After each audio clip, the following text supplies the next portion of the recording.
Hello and welcome to this video all about how to deeply connect with a fearful avoidant, aka disorganized attachment style.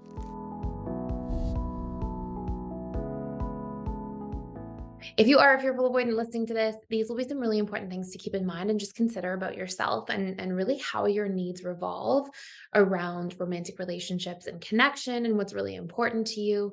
And if you are the loved one of a fearful avoidant, really understanding what the major needs are of a fearful avoidant attachment style and then being able to tap into these needs is very valuable. Now, I say this about every single version of these videos about how to connect with whichever attachment style, whether it's FA, AP, DA. And it really has to do with the fact that when we are connecting, the job is not ever for you, if you're the loved one of any attachment style, to do backflips and run through an obstacle course and turn yourself into something you're not in order to connect with them.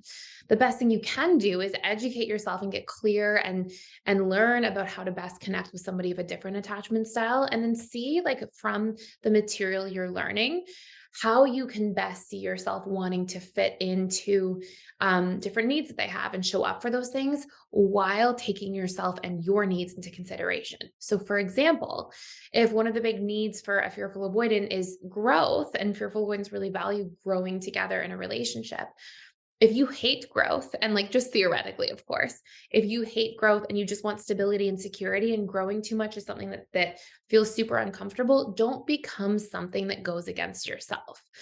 Instead, if you realize that growth is something that doesn't really float your boat, and instead emotional connection is and emotional depth is, and that's another one of their needs.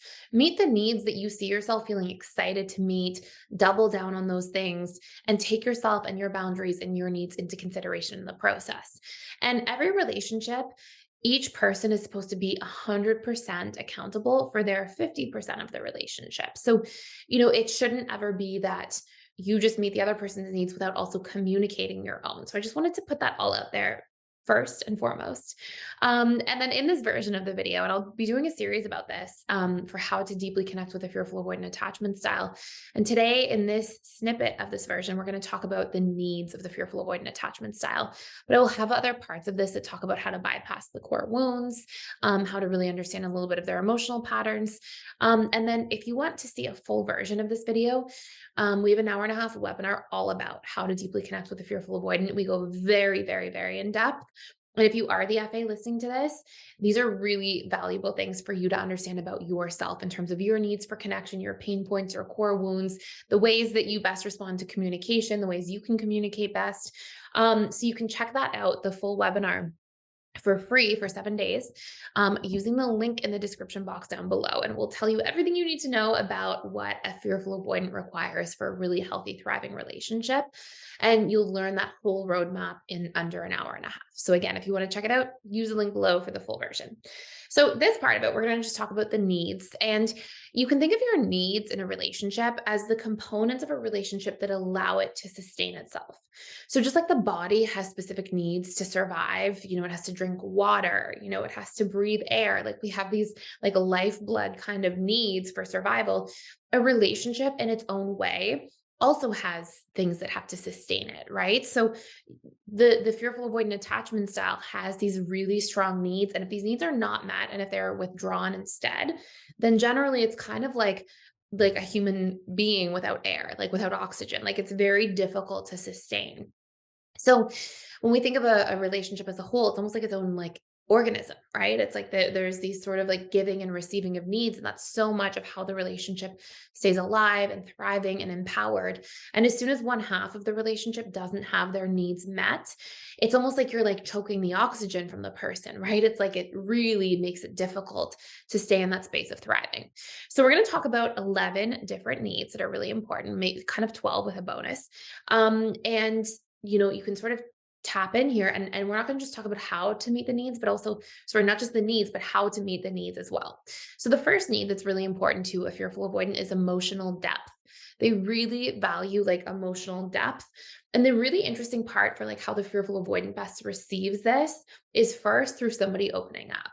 Fearful avoidants essentially have been conditioned to a certain degree into kind of these like one-way connection relationships, because in so much of their upbringing, if they grew up around chaos, sometimes the only way they really felt like they got love is when they were there for or supporting their parents or their caregivers in their chaos. And sometimes the variation of this is like supporting the siblings. Like sometimes we have like the eldest sibling of a large family, and that sibling supporting all the other siblings. And so like the fearful avoidant tends to get rewarded or attuned to or acknowledged or approved of when they are in support of other people, which makes fearful avoidance like really good at like drawing information out of people and getting people to connect deeply with them and to share with them. And that's something that fearful avoidance generally like and value.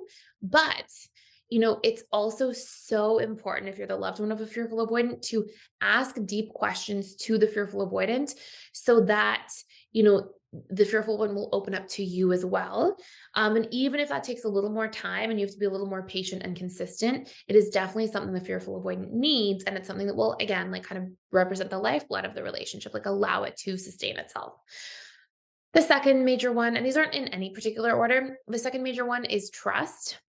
Fearful avoidance may have a big subconscious comfort zone of not trusting, but to be perfectly honest, a relationship with a fearful avoidant will not make it beyond the power struggle stage of a relationship if there isn't a very strong baseline of trust. And trust has a lot to do with things like context, transparency, consistency, congruency. Like if I say, hey, I'll see you at 5 o'clock every day, and I say, I'm going to come by your house at 5 o'clock, and every day I never come by at 5 o'clock, you might trust me in certain ways, but you're not going to trust me to show up at your house at 5 o'clock because what I say and what I do not align. And so that's congruency. And fearful avoidance are literally lie detectors. They pick up on all the little incongruencies everywhere, whether they mean to or not. So as soon as there's incongruencies, it really, affects the fearful avoidance capacity to trust. The more congruency is there, the more trust is built, and the more the relationship can really sustain over time because fearful avoidance tend to, even if they don't talk about all the little things they pick up on, they pick up on a lot of stuff very easily. So congruency is really important. Consistency, like, if you say that you're going to do something or call back, like try to do that as consistently as possible. Also, if you're like dating a fearful avoidant and then you're available and then you're really not available and then you're available, you're really not available. That intermittent reinforcement may draw the fearful and fearful avoidant in initially, but over the long term, it will cause them to again feel like they're not trusting and they'll keep pulling away inside until they kind of hit a tipping point and then they'll leave seemingly all of a sudden. But usually there's a lot of like things they weren't just discussing around trust or consistency that were happening first. Consideration, like making somebody feel like you're considering them is a massive part of trust as well, like that you're looking out for their feelings. Like if you're going to cancel a trip that you had planned, like if you're like, oh, I canceled the trip, see you later, you weren't considerate of that person. If you were like, hey, unfortunately, I really have to cancel this trip. I have this thing going on. How do you feel about that? Can we try to reschedule another time? What else works for you? I'm so sorry. Like if you're considerate of them in the process, okay, like I trust that you're going to look out for my feelings and I trust that you're going to look out for how your actions rub off on me. And because of that, I'm willing to be more open and vulnerable with you. So consideration is massive. I won't go too far into all this stuff because we could talk for a very long time just about the trust component, but a big need for fearful avoidance is trust. Um, Presence is also massive. When fearful avoidants don't have people present with them, they tend to have like a bit of a wound that gets triggered around feeling like they don't matter. And they also, again, feel like, hey, it almost like seems to wear at the trust and at the consideration in relationship to trust and that emotional depth, that thing we talked about earlier. So the more presence is there, the more connected a fearful avoidant will feel, and it's really important. Safety is a huge thing for fearful avoidance. Fearful avoidance, because they have a subconscious comfort zone of chaos, generally do not realize that they are looking for safety. But for a relationship to make it beyond the power struggle stage with a fearful avoidant, having somebody who is safe to be around, emotionally safe, especially, like consistent, shows up, is stable, is grounded, is reliable. All these things represent safety to the fearful avoidant, along with all the trust components we talked about. And that safety is actually one of the only baselines or foundational things that will allow a fearful avoidant to actually open up over time and to continuously grow with somebody. Fearful avoidants don't usually register that they feel unsafe, but if you look at their coping mechanisms, you're usually like, if you look at when we feel unsafe and when we go into sympathetic nervous system mode, what do? We fight, we flight or flee, we freeze, or we fawn, like FAWN, like people please. And whenever fearful avoidants are consistently in those 4F responses, fight, flight, freeze, and fawn, they generally end up in unsustainable circumstances and relationships. In other words, they tend to eventually leave those relationships because they get resentful, they get frustrated, they get overprotective. And if you look at fearful avoidance, they're usually exhibiting an exaggerated version of those 4 responses because they're spending an inordinate amount of time in sympathetic nervous system mode. So fearful avoidants flee often, right? They threaten to break up all of a sudden, or they leave a job suddenly, or situation suddenly, or they push people away all of a sudden. That's a flight response. They fight, right? They over defend themselves. They easily perceive attack and take things personally, and they feel the need to over defend themselves. So they fight, they flee. So we fight, flight, freeze, right? Sometimes fearful avoidants go into these like extended freeze responses for long periods of time, or they fawn. They people please until they get resentful, feel like they're taken advantage of, and then they get frustrated, and then they go into fight response, right? So when there's no safety, there's this like pathway that you are on as a fearful avoidant, or if you're dating a fearful avoidant, where like as much as there could be lots of passion and connection and chemistry and love, if there's no baseline of safety, the relationship is unlikely to sustain. It's unlikely to continuously work. So that safety, even though that's not like some of the things, and like one of the other next needs that we're going to talk about is passion. Like fearful avoidants are usually like looking for passion and connection and chemistry and like feeling like there's sparks and all those different things. Um, but if you don't have the safety and you just have the passion, these relationships with a fearful avoidant, they tend to burn hot and burn out fast. So they tend to like, you really connect with them, you really like have the sparks flying, and then the fuse goes out because the level of resentment that's likely to show up in those relationships over time is so strong. So far, I know I feel like I'm covering a lot. I'm going to try to make this a little shorter too, because there's a lot of needs to cover. And honestly, like in the full length webinar, I go so much more into depth about all these things and about all the different versions of these things. So again, you can check it out for free for 7 days using the link below. But I'm going to try to go a little quicker through these next ones. Another big one is novelty. And it's interesting too, because like the fearful avoidant, they have these like seemingly contradictory parts, right? It's like they want the depth, and they need the safety, but they also need the novelty, right?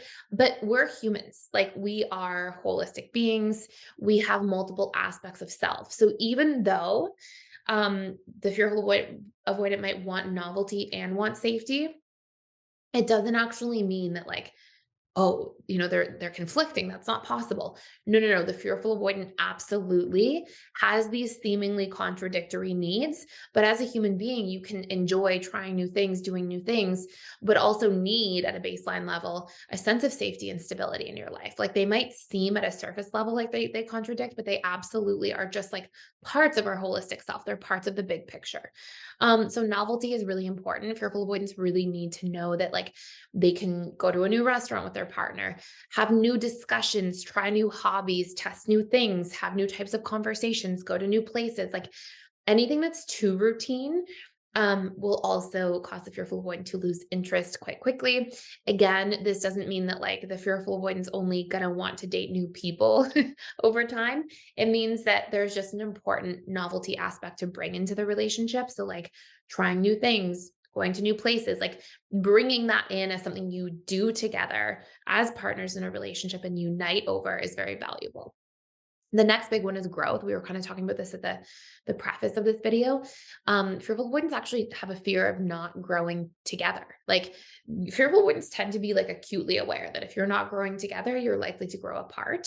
And so growth together means like having deeper conversations, being tapped into needs, understanding in a relationship that your needs are going to change over time. Like understanding that, hey, what your needs were when we first started dating in the first 6 months versus what your needs are 5 years into a relationship, 10 years into a relationship, these are going to change. So, growing together also means consistently having conversations to discover each other's needs, interests, beliefs, opinions as you evolve as unique individuals, and being able to make space for those things to merge, right? To grow together. Like, hey, I might have had these opinions way back, and you had these opinions, and then your opinions changed and mine didn't, or yours did and mine did.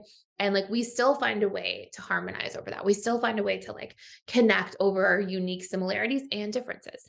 So growth is so important if you're full avoidance. And then freedom is super important if you're full avoidance. Again, it doesn't mean you can't have emotional depth and freedom. You can have like a lot of emotional depth. Maybe you spend 2 nights a week together dating this person and you are super present, have deep conversations. You're very like close and connected and do all these different things. But then maybe also you have, a day that you don't really talk a lot during the week because you're both doing your own thing. Like that's the freedom. And then the next need is independence. And they kind of go hand in hand. And I think we tend to so easily think of things in like these all or nothing segmented ways. Like you either have freedom and independence or you have depth and connection and presence. But like it's not true. You can have the depth, connection, and presence throughout most of the week, but then have a day where you have a lot of freedom and independence to yourself. So like these knowing that these things are there is so valuable and so important. And then the last big thing is that fearful avoidance want to feel like they are wanted and appreciated. They want to feel like you want to be with them, that your time matters to them, that you appreciate that you're with them. And it doesn't have to be in this like extreme way. It doesn't have to be in this like, oh, wow, I'm so, so lucky all the time. It can be like just reassuring that like you appreciate the relationship, you appreciate the time together, you like who the person is that you're dating. And just having that kind of reassurance in a way that makes, the relationship a certain degree of priority in your life. And things along those lines are very important to a fearful avoidant as well. So these are some very valuable things. Again, if you want a much deeper dive for an hour and a half into all the needs and specifically how to meet them and how to communicate about them, and then how to bypass core wounds and de-escalate in arguments and all the different ways to deeply connect, you can use that link down below to check out the webinar for free for 7 days. And I'm in there doing webinars 4 times a week. So if you want to come in and ask me personal questions about yourself, anything like that, I'm there to support you. And that's about it for today. So thank you so much for watching. Thank you for being here. Please like, share, and subscribe to this channel if you're enjoying this content. I literally put out a daily video, and you can let me know questions or videos you want to see in the comments below. And yeah, I will see you in tomorrow's video. Thank you for being here.